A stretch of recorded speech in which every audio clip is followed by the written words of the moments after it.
السحر إن الله سيبطله. بسم اللہ الرحمن الرحیم. Welcome to real good achievers. Hafiz Wasil ہمارے ساتھ موجود ہیں اور آج ہم ان سے بات کریں گے کہ وہ کون سی ایسی وجوہات ہیں جن کی بنیاد پہ جادو کے مریض اپنا علاج نہیں کر پاتے، وہ کامیاب نہیں ہو پاتے اپنے علاج میں. جی گلفام بھائی، کچھ ایسی وجوہات ہیں 3-4 کہہ لیں جو اس وقت میرے ذہن میں آ رہی ہیں کہ جس کی وجہ سے انسان جلد شفا یاب نہیں ہو پاتا. وہ جادو کا علاج ہو یا جنات کا ہو، یعنی کسی بھی قسم کی کوئی ایسی بیماری جو شیطان کی طرف سے ہو اور روحانی بیماریوں میں گنی جاتی ہے. وہ کون سی ایسی چیزیں ہیں؟ ان میں سے میں پہلی چیز ذکر کر دیتا ہوں. عام طور پہ وہ لوگ جو خود سے ہی ہمت ہار بیٹھتے ہیں نا اپنے علاج میں، وہ کبھی شفا یاب نہیں ہوتے.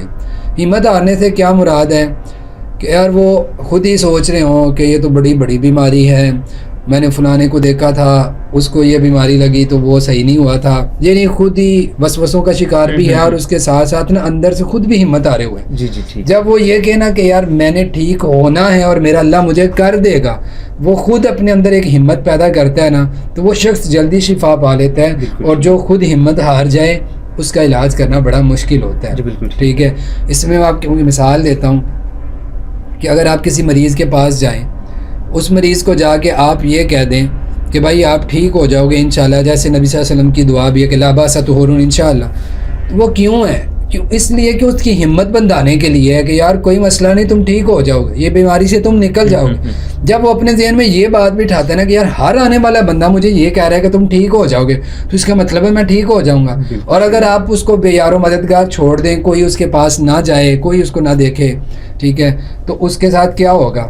وہ خود بخود ہمت ہار جائے گا. ایک یہ ہے کہ خود بخود ہمت ہار جانا.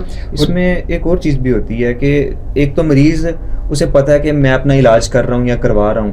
کئی دفعہ مریض ایسی حالت میں ہوتا ہے کہ اس کے جو گھر والے ہیں وہ اکتا جاتے ہیں. جی، ان کو بھی ان کی ہمت بھی قائم رہنا بڑا. دوسری طرف یہی بات کرنے لگا تھا کہ دوسری چیز یہ ہے کہ اس مریض کو کوئی ایسا نہ مل پائے جو اس کو مجلس دینے والا ہو، جو اس کو محفل برقرار رکھنے والا ہو، اس کو حوصلہ دینے والا ہو. اگر اس کے پاس کوئی ایسا فرد نہیں ہے جو اس کی بات سنے، اس کی کیئر کرے اور اس کو پاس بیٹھ کے جو ہے نا وہ حوصلہ ہمت اس کی بڑھائے، اگر ایسا نہیں تو یہ مریض بھی جلد شفا یاب نہیں ہوتے.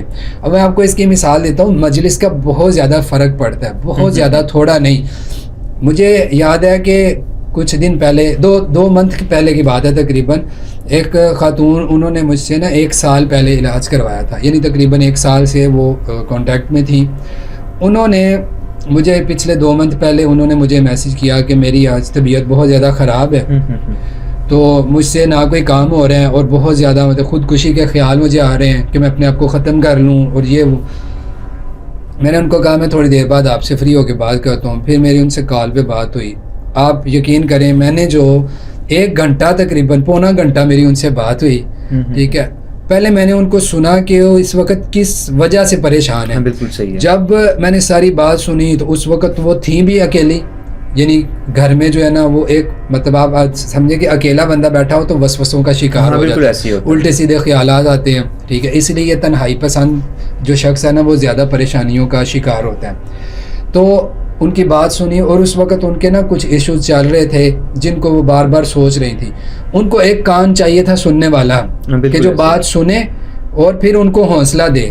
تو وہ بات سنی، ان کو حوصلہ دیا، اور جو جن وسوسوں کا شکار تھیں ان کو میں نے کہا کچھ واقعتاً تھے اور کچھ جو ویسے ہی جو خیال تھے ان کے انہوں نے خود ہی تراش لیے. تو پھر اس کے نا بعد 3-4 گھنٹے کے بعد شام کو ان کا میسیج آیا، کہنے لگی کہ میں بالکل ٹھیک ہوں، کوئی مسئلہ جو خیالات آ رہے تھے وہ نہیں، اور کہنے لگی کہ میں چائے اور پکوڑے بنا کے کھا رہی ہوں. یعنی کہ جو دوپہر کے وقت کہہ رہی تھی کہ میرا دل کر رہا ہے میں خودکشی کر لوں، وہ شام کے وقت اپنے لیے کچھ بنا رہی ہیں اور بالکل ریلیکس ہیں. تو بعض دفعہ یہ ہوتا ہے کہ آپ کو کوئی چاہیے ہوتا ہے کہ جس کی آپ سنیں. رجلان تحابا فی اللہ اجتمعا وتفرقا علیہ، ایسے نہیں اللہ کے رسول صلی اللہ علیہ وسلم نے بولا کہ ایسے 2 لوگ جو دین کے لیے ایک دوسرے سے محبت کرتے ہیں، وہ جو محبت ہے یار لوگوں کے دوست ہی نہیں ہوتے. آپ قریب ہو کے لوگوں کو دیکھیں. لوگوں کے دوست ہی نہیں ہوتے. دوستی کیا ہوتی ہے ہماری فیس بک فرینڈ, واٹس ایپ پہ وہ کون سے ہیں, آپ کو کام پڑا تو وہ سائڈ پہ ہو گئے. یہ دوستی نہیں. دوستی یہ ہے کہ الحب للہ والبغض فی اللہ. اللہ کے لیے آپ سے کوئی محبت کرنے والا ہے تو وہ آپ کی کیئر کرے گا, آپ کا خیال رکھے گا, آپ کی بات سنے گا, آپ کو حوصلہ دے گا. اب آپ کے پاس بیٹھنے والا وہ گاؤں کی عورتوں کی طرح نہ ہو کہ بیٹا تمہارے تو پاؤں ٹھنڈے ہو گئے ہیں, لیٹا دیکھ لیا تو اس کو بیمار ہے تو اس نے کہا کہ پاؤں ٹھنڈے ہو گئے ہیں, وہ تو سوچے گا لو جی میں کیا. ٹھیک ہے, تو حوصلہ دینے والا بندہ آپ کا ایسا ہو جو آپ کو موٹیویٹ کرے کہ کوئی نہیں یار, بیماری آتی جاتی ہے چلی جائے گی. تو مجلس کا, بیٹھنے والے لوگوں کا اور اپنی ہمت خود بندانے کا بڑا اثر ہوتا ہے. اور اسی طرح تیسری چیز گلفام بھائی یہ ہے کہ جس کی وجہ سے جادو کا علاج یا کوئی بھی بیماری ہے اس کا علاج جو ہے نا وہ جلدی نہیں ہو پاتا, یا کہہ لیں کہ وہ ٹھیک نہیں ہوتے. اس میں یہ چیز آ جاتی ہے کہ جو بیماری ہے اس کی صحیح تشخیص ہی نہ ہو پانا, ڈائگنوزنگ کے اندر ہی کوئی مسئلہ آ جانا. یعنی کہ آپ کے پاس جو مریض آیا وہ مریض, اس کا مرض ہے کوئی اور آپ اس کو کسی اور طرح سے دیکھ رہے ہیں. ریسنٹلی میں آپ کو بتاؤں, یہاں پاس سٹی سے ہی نا ایک دفعہ ایک بھائی آئے, انہوں نے پہلے فون پہ رابطہ کیا, پھر وہ یہاں پہ آئے تو انہوں نے کہا کہ مجھے فلاں ایک عیسائی عامل ہے, اس نے یہ کہا کہ تمہارے اوپر فلانے نے یہ کر دیا ہے. وہ پھر کہتے ہیں کہ کسی نے کہا کہ تمہارے ساتھ سایہ ہے, کسی نے کہا تم پہ جادو ہے, کسی نے کچھ کہا, کسی نے کچھ کہا, بہت ساری. اور کہتے ہیں ڈاکٹروں کو دکھایا تو وہ کچھ اور کہتے ہیں.